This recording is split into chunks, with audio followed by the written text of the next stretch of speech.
வீடு ஒரு குடும்பம் சமாதானமா இருக்கணும்னா அந்த வீட்டுல கண்டிப்பாக ஜெப சத்தம் கேட்டுதான் ஆக வேண்டும். எந்த வீட்டுல ஜெப சத்தம், ஆராதனை சத்தம், வசனத்தினுடைய சத்தம் கேட்கப்படுகிறதோ அந்த வீட்டுல கண்டிப்பாக கர்த்தர் உலாவுவார். அந்த குடும்பத்திலே சமாதானத்தை கர்த்தரே வசிப்பார். நீங்க போய் நிக்கணும். கணவனாரை குறித்து யாரிடத்துலையும் சொல்றதுக்கு முன்னாடி கர்த்தரிடத்துல போய் உங்க கம்ப்ளைண்ட் எல்லாம் யார்கிட்ட சொல்லுங்க. மனைவியை குறித்த கம்ப்ளைண்ட கர்த்தரிடத்துல சொல்லுங்க. கணவனாரை குறித்த கம்ப்ளைண்ட கர்த்தரிடத்துல சொல்லுங்க. பிள்ளைகளை குறித்த கம்ப்ளைண்ட யாரிடத்துல சொல்லுங்க. கர்த்தரிடத்துல, ஆண்டவரே இப்படி நடக்கிறாங்க, இப்படி இருக்காங்க, எனக்கு இது பிடிக்கல, நீங்க கொஞ்சம் மாற்றுங்க, நீங்க கொஞ்சம் சரி பண்ணுங்க. ஆண்டவர் நிச்சயம் ஒரு நாள்ல பதில் தர வல்லவரா இருக்கிறார். அல்லேலூயா. சோ நம்பர் 2, இரண்டாவது, என் குடும்ப சமாதானத்திற்காய் நான் இனி என் வாயை வேறு யாரிடத்திலும் திறக்க மாட்டேன். கர்த்தரிடத்துல மட்டும்தான் நான் திறப்பேன். அமைதியா இருங்க, ஒண்ணுமே சொல்லாதீங்க. சிலருக்கு ஒரு பெரிய பழக்கமே இருக்கு. அம்மாட்ட சொன்னா பெரிய ஆறுதல், சிலருக்கு அப்பாட்ட சொன்னா பெரிய ஆறுதல். நான் சொல்றேன், நீங்க ஆறுதல் படுவீங்க, ஆனா இன்னொரு ஆத்துமா உங்க அம்மாட்ட உங்க வீட்டுல நடக்கிறது எல்லாத்தையும் நீங்க சொல்லிட்டீங்கன்னா உங்க அம்மா உங்களை என்ன பண்ணுவாங்க? கண்டிப்பா ஆறுதல் படுத்துவாங்க. கவலைப்படாத மகளே, ஆண்டவர் கூட இருக்காரு, நான் ஜெபம் பண்ணிக்கிறேன், நீ தைரியமா இரு. நல்ல அம்மா அங்க கண்டிப்பா ஆறுதல் படுத்துவாங்க. ஆனா ஆறுதல் படுத்திட்டு அடுத்த நிமிஷத்துல அந்த அம்மாவுக்கு ஒரு வலி வரும் பாருங்களேன். தன் பெத்தெடுத்த பிள்ளை மனசு கஷ்டப்படுறத பார்த்து அவ்வளவு வலிக்கும் அவங்களுக்கு. ஆனா வெளியே என்ன பண்ணுவாங்க? சிரிச்சுட்டே இருப்பாங்க. ஒண்ணும் இல்ல, ஒண்ணும் இல்ல, ஏன் இப்படி பயப்படுற, ஒண்ணும் இல்ல, உங்க அப்பாவுடையா, உங்க தாத்தாவுடையா, அப்படி வெளியே சொல்லிடுவாங்க. அது நான் என்ன நம்புறேன் அப்படின்னா, உங்களுடைய பிரச்சனையை சொல்லி இன்னொருத்தரையும் நீங்க என்ன பண்ணிடாதீங்க. இன்னொரு அம்மா அப்பாவை, அவங்க வயசானவங்க, அவங்க நாட்கள் ஆயிடுச்சு, இன்னும் கொஞ்ச நாளைக்குள்ள தேவராஜ்யத்துக்கு போறாங்க, அவங்கள போய் ஏன் கஷ்டப்படுத்தணும்? ஆனா உங்க கணவன் மனைவியினுடைய சூழ்நிலை உடனே சரியாயிரும். நீங்க ஒரு 2 மணி நேரத்துக்குள்ள சரியாயிருவீங்க. ஆனா உங்க அம்மா அப்பா என்ன நினைச்சிட்டு இருப்பாங்க? சமாதானமா இருக்கிறாங்களோ இல்லையோ, நல்லா இருக்கிறாங்களோ இல்லையோ, ஒவ்வொரு நிமிஷமும் அவங்களுக்கு வந்து கஷ்டமாவே இருக்கும். அதனால முடிந்த வரைக்கும் உங்களுடைய பிரச்சனையை என்ன பண்ணணும்னா தேவ சமூகத்துல தான் வைக்கணுமே தவிர இன்னொருத்தரிடத்துல.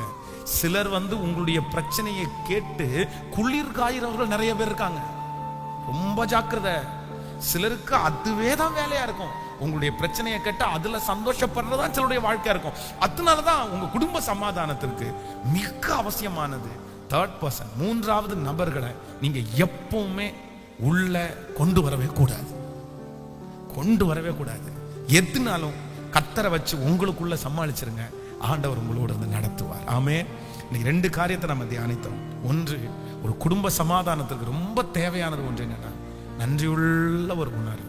சோ நம்பர் 2, இரண்டாவதாக ஒரு குடும்ப சமாதானத்திற்கு ரொம்ப தேவையான ஒன்று என்ன அப்படின்னா, என்னுடைய விஷயங்களை நான் தேவனிடத்தில் சொல்லுவேனே அல்லாமல் மனிதனிடத்திலே எதையும் நான் சொல்லுவது இல்லை. ஆண்டவரே, என்னுடைய உதடுகளின் வாசலை காத்துக்கொள்ளும், என்னுடைய வாயின் வார்த்தைகளை கவனியும், உங்க சமூகத்திலே அது பெருதியா இருப்பதாக. ரொம்ப அவசியமானது என்னன்னா குடும்ப சமாதானம். என்ன சம்பாதிச்சாலும், எவ்வளவு வெளியில வந்து நம்ம வந்து ரொம்ப நல்ல பேர் எடுத்தாலும், பெரிய மற்றவங்க மதிக்கிற அளவுக்கு இருந்தாலும், குடும்பம் சரியில்லைன்னா அவ்வளவுதான், ஒன்றும் இல்லை. அதுவும் நம்முடைய பிள்ளைகளை எல்லாம் சவாலாய் வளர்த்தது என்கிறது அது இன்னைக்கு இருக்கிற நிலைமையில ரொம்ப வித்தியாசமா இருக்குது. ஆனா ஆண்டவர் அதை தருவார். அவர்தான் சமாதான காரணர். அவருக்கு ஒரு நல்ல பேர் இருக்குது, அவர் சமாதான காரணர். அவர் இருக்கிற இடத்துல சமாதானம் நதியை போல இருக்கும். அதனால நான் விசுவாசிக்கிறேன், இந்த ஆண்டு உங்க குடும்பத்துல உங்களுக்கு மட்டுமல்ல, நீங்கள் பார்த்த சகல சமாதானத்தையும் உங்க பிள்ளைகளும் பார்ப்பதற்கு கர்த்தர் கிருபையா இறங்குவார். ஆமென் சொல்லுங்க. அப்போ நீங்க 2 காரியத்தை சொல்ல மறக்க கூடாது. ஒருவேளை உங்க பிள்ளைகளுடைய வாழ்க்கையில ஏதாவது பிரச்சனை, கணவன் மனைவிக்கு அந்த மாதிரி வரும்போது நீங்க சொல்லிக் கொடுக்க வேண்டிய முதல் ஆலோசனை என்னன்னா, அம்மா அப்பா, ஒரு நாள்ல அவனுக்கு இப்படி இருந்திருக்கலாம், இன்னைக்கு ஒருவேளை அவன் அந்த பையன் இப்படி இருந்திருக்கலாம், ஆனா ஒரு நாள்ல அவன் இப்படி இருந்தானே, ஒரு நாள்ல அவன் இப்படி இருந்தால, நன்றியை நினைப்பா, நன்றியை நினை, மறந்துரு, விட்டுரு. அவன் பெலனா இருக்கும்போது இப்படி செஞ்சால, அந்த மாதிரி நன்றி உள்ள ஒரு உணர்வை முதல்ல விதைச்சிருங்க. நம்பர் 2, ரெண்டாவது, யாரு உங்க அம்மா அப்பா நிறைய பேர் இருக்கீங்கல்ல, உங்களுக்காக சொல்றேன், உங்க பிள்ளைங்க வந்து உங்க கணவனாரை குறிச்சோ உங்க மனைவியை குறிச்சோ சொல்லும் போது நீங்க கேட்காம விட்டுற முடியாது. கேட்காம விட்டுற முடியாது. ஏன் அப்படின்னா, நீங்க கேட்காம விட்டீங்கன்னா எங்க அம்மாவே என்ன புரிஞ்சுக்கலன்ற பிள்ளைங்க ஒரு தப்பான எண்ணத்துக்கு வந்துருவாங்க. எங்க அம்மாவுக்கே கேட்க முடியல, எங்க அம்மா புரிஞ்சுக்க மாட்டேங்கிறாங்க, சொல்றதுக்கு முன்னாடியே எங்க அம்மா என்ன தப்பா நினைச்சிட்டாங்கன்றவாங்க. அப்படி எல்லாம் நினைக்காதீங்க. கேளுங்க, கேட்டுட்டு முடிச்சுட்டு சரிம்மா என்கிட்ட நீ சொல்லிட்ட, நான் உனக்காக ஜெபம் பண்றேன். ஆனா உன் பிரச்சனை எல்லாம் யார்கிட்ட சொல்லுனா? ஏசப்பாட்ட சொல்லுமா, ஏசப்பாட்ட சொல்லுப்பா. அவர்கிட்ட போய் நில்லு, அவர்கிட்ட முழங்கால் படியிடு. அவர் இந்த குடும்பத்தை ரொம்ப அழகா கட்டுவாரு. நீ பெரிய ஊழியம் செய்யற, நீ பெரிய ஊழியம் செய்ய போற, உன் பிள்ளைங்க பெரிய ஊழியம் செய்ய போறாங்க. இப்படிதான் இருக்கும், போராட்டம் வரும். ஆனா தேவனிடத்துல போய் நிற்கும் போது ஆண்டவர் ஒரு சமாதானத்தை தருவாரு. நாங்க பேசுறதுனால எதுவும் நடக்க போறது இல்லை, நாங்க பேசினா பிரிவினைகள் அதிகமாயித்தான் இருக்கும், அதனால வேண்டாம் அப்படின்னு சொல்லி அந்த ஆலோசனையை சொல்லணும். நீங்களும் உங்க மனசுல எப்பவுமே ஃபிக்ஸ் பண்ணிக்கிங்க. இன்னைக்கு போங்க, போயிட்டு நான் சொல்றேன், இந்த ஜெபத்துல யாருக்காவது ஒருத்தருக்கு கணவன் மேல கசப்பு இருக்குதா, மனைவி மேல கசப்பு இருக்குதா, தயவு செய்து நான் சொல்றத நீங்க அன்பாய் கேளுங்க. ஆன்லைன்ல இருக்கிறவங்க கேளுங்க. உங்க கணவன் உங்களுக்கு செஞ்ச நன்மையை ஒரு டைரியில எழுதுங்க. உங்க மனைவி உங்களுக்கு செஞ்ச ஒரு நன்மையை டைரியில எழுதுங்க. நீங்க எழுதி முடிங்க. அதுக்கப்புறம் உங்களுக்கு அவர் மேல பாசம் வருதான்னு பாருங்க, இல்லைன்னா அவங்க மேல பாசம் வருதா இல்லையான்னு பாருங்க. எந்த மனைவியும் தியாகம் இல்லாமல் இல்லை, எந்த கணவனாரும் தியாகம் இல்லாமல் இல்லை. எத்தனை எத்தனை எத்தனை அதை நினைங்க, அதை நினைங்க. அதை நினைக்கும் போது கண்டிப்பாக உங்களுக்குள்ள ஒரு பெரிய மாற்றம் வரும் நான் நம்புறேன். ஆமேன்னு சொல்லுங்க. கத்த பெரிய காரியத்தை செய்யும். ஏன் அப்படின்னா, நீங்க சரியாகாத பட்சத்துல உங்க பிள்ளைங்க சின்ன பிள்ளைங்களா இருப்பாங்கன்னா இந்த கட்டு அப்படியே அவங்களுக்கு என்ன பண்ணும்னா கண்டினியூ ஆயிட்டே இருக்கும் பாருங்க.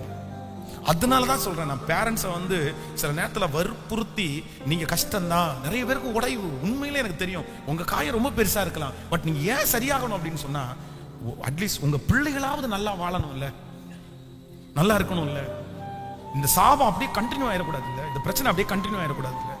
அதனாலதான் நமக்குள்ள ஒரு மாற்றம் வரணும். அந்த குணத்தை எல்லாம் மாத்திக்கிங்க, கிளியர் பண்ணிக்கிங்க. நம்ம போறதுக்குள்ள நம்முடைய குடும்பத்தினுடைய சாபத்தை நம்ம ஜெயிச்சுட்டு தான் கடந்து போறோம். எத்தனை பேர் ஆமோதிக்கிறீர்கள்?